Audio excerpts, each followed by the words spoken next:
قل ای شیء اکبر الشہادہ، اے نبی ان سے فرماؤ بتاؤ سب سے بڑی شہادت کون سی ہو سکتی ہے؟ قل اللہ، تم فرماؤ اللہ کی شہادت، شہید بینی و بینکم، وہ گواہ ہے تمہارے اور میرے درمیان، یعنی مجھے کسی اور گواہی کی ضرورت نہیں ہے کہ میں اللہ کا پیغام تم تک پہنچا رہا ہوں، وہ دیکھ رہا ہے، تم اگر میری بات نہیں مان رہے ہو مجھے کوئی ٹینشن نہیں ہے، اللہ گواہ ہے کہ میں نے اپنا پیغام جو مجھے اللہ نے سپرد کیا تھا تم تک پہنچا دیا۔ وَأُوحِيَ إِلَيَّ هَذَا الْقُرْآنُ لِأُنذِرَكُمْ بِهِ وَمَنْ بَلَغَ، اور یہ بھی ان سے کہہ دو کہ اللہ نے مجھے قرآن وحی اس لیے کیا ہے تاکہ اس کے ذریعے میں تمہیں بھی ڈر سناؤں اور جس تک بھی یہ کتاب پہنچ جائے۔ یہ وہی آیت جو ہم نے سینکڑوں دفعہ یہاں پہ تلاوت کی ہے، سورۃ الانعام آیت نمبر 19، اسی میں میرا ریسرچ پیپر ہے امام الانبیاء کی دعوت قرآن، اس کے ٹائٹل پہ یہ آیت لکھی ہوئی ہے، ریسرچ پیپر نمبر 4۔ تم فرماؤ قرآن مجھے اس لیے وحی کیا گیا تاکہ اس کے ذریعے میں تمہیں ڈر سناؤں۔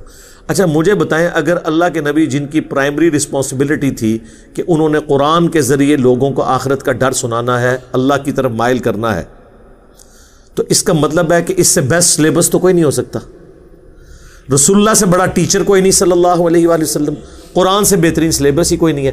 تو یہ بابوں نے اپنی کتابیں لکھ کے امت کو کیوں تھمائی ہوئی ہیں؟ ان سے ذرا پوچھیں، فضائل اعمال، فضائل سنت، 14 ستارے، یہ پکڑ کے کیوں انہوں نے حوالے کیے ہوئے ہیں؟ کہ قرآن میں کوئی نقص تھا؟ اور حکم یہ ہو رہا ہے کہ اے نبی تم نے بھی اس قرآن کے ذریعے تبلیغ کرنی ہے، اور جس تک بھی پہنچ جائے۔ قرآن پہنچا، لیکن آپ دیکھ لیں کیا خدمت کی ان لوگوں نے۔ 1000 سال سے اسلام یہاں آیا ہوا ہے، کسی نے قرآن کا ترجمہ نہیں کیا، یہ تو پچھلے 100-150 سال میں ہی ترجمے ہوئے۔ بخاری کا پہلا ترجمہ 1920 میں ہوا ہے، آلموسٹ 100 ایئرز پہلے۔ پہلے ان سے پوچھیں آپ کیا کرتے رہے ہیں؟ یہاں کی لوکل لینگویج تھی فارسی، پھر اردو بن گئی، قرآن فارسی میں ٹرانسلیٹ کیوں نہیں کیا؟ شاہ ولی اللہ دہلوی نے پہلی دفعہ کیا، 5 سال تک چھپے رہے، لوگوں نے فتوے جاری کر دیے، یہ قرآن عربی میں تھا، اس نے تحریف کر کے فارسی میں کر دیا، کیونکہ ولی اللہ دہلوی نے یہ یعنی آبزرو کیا انہوں نے کہ بھئی اس قوم کا تو کوئی حال نہیں ہے، قرآن تو نہ انہوں نے عربی سیکھنی ہے، نہ ہمارے آباء اجداد نے سیکھی، نہ انہوں نے سیکھنی ہے، تو نہ انہوں نے عربی سیکھنی ہے، نہ انہوں نے قرآن پہ چلنا ہے، تو بہتر ہے قرآن کو نیٹو لینگویج میں کر دیا جائے۔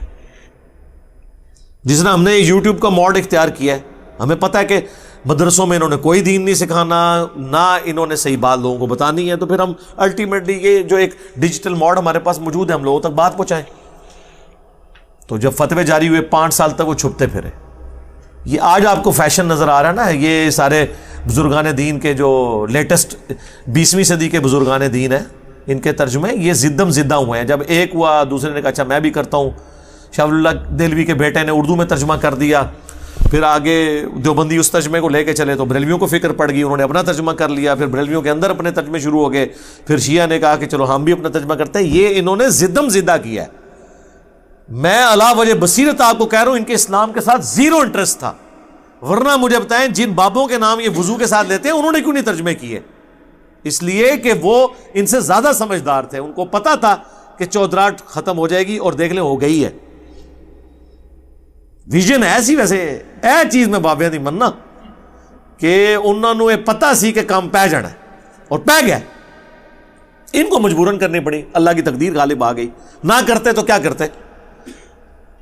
کیونکہ وہ جب ایک کام شروع ہو جائے دراڑ ڈل جاتی ہے نا، تو اپنی طرف سے انہوں نے اپنے ترجمے تفسیریں کر کے کوشش کی کہ قرآن کے فتنے کو، جس کو یہ فتنہ سمجھتے ہیں آزمائش، دبایا جائے، لیکن الٹا گلے پڑ گیا۔ کیا کرتے؟ اور آج ان کے لیے مصیبت بنی ہوئی ہے، احادیث کے ترجمے بھی ہو رہے ہیں۔ اب لوگ کہتے ہیں جناب کہ وہ ایک دیوبندی نے کتاب لکھی ہے مناقب ابی حنیفہ، اس کے مقدمے میں لکھا ہے دور حاضر میں حدیث کی کتابوں نے زندیقیت کا دروازہ کھول دیا ہے۔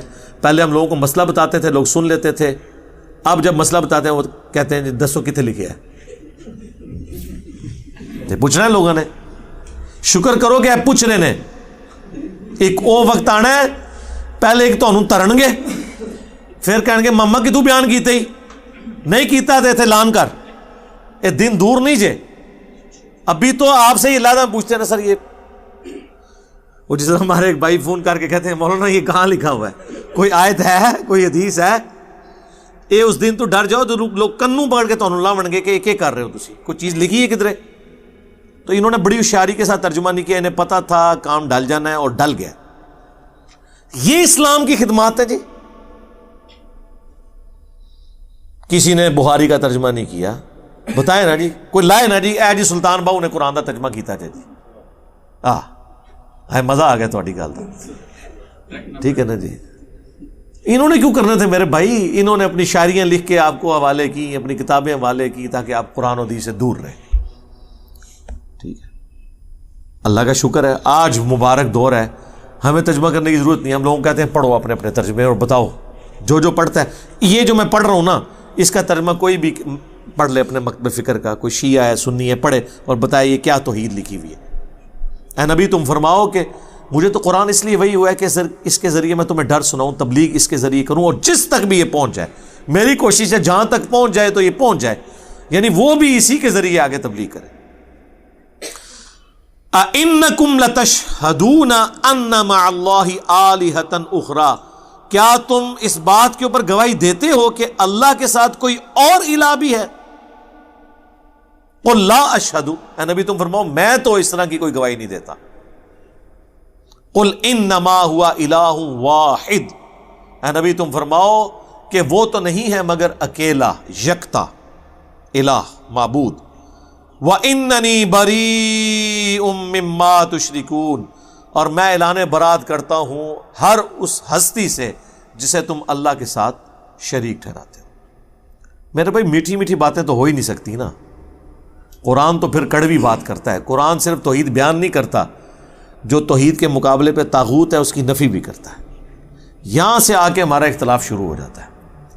ہمارے واعظین صرف تبلیغ کا ایک رخ بیان کرتے ہیں، اس کی وجہ سے دنیا میں کوئی تبدیلی نہیں آئی، عقائد کی کوئی اصلاح نہیں ہوتی، کیونکہ نیگیٹو پہلو وہ بتاتے ہی نہیں ہیں ڈر کے مارے۔ جب تک آپ نیگیٹو پہلو کو ہائی لائٹ نہیں کریں گے، پازیٹیو کی قدر لوگوں کے دلوں میں نہیں آئے گی۔ عربی میں کہا جاتا ہے نا کہ چیزیں اپنی ضد سے پہچانی جاتی ہیں۔ اندھیرا نہ ہو تو اجالے کی قدر نہیں آتی، پیاس نہ ہو ٹھنڈے پانی کی قدر نہیں آتی۔ اسی طریقے سے جب تک آپ بابوں کی پھیلائی ہوئی گمراہی کو ہائی لائٹ نہیں کریں گے، تب تک لوگوں کو پتہ ہی نہیں چلے گا کہ توحید میں کس لیول کا رکھنا اس امت میں ڈال دیا گیا۔ اور یہ کتاب بھی صرف اس لیے محفوظ ہے کہ اللہ نے گارنٹی لی ہے، ورنہ انہوں نے کتاب کے ساتھ بھی کام ڈال دینا تھا۔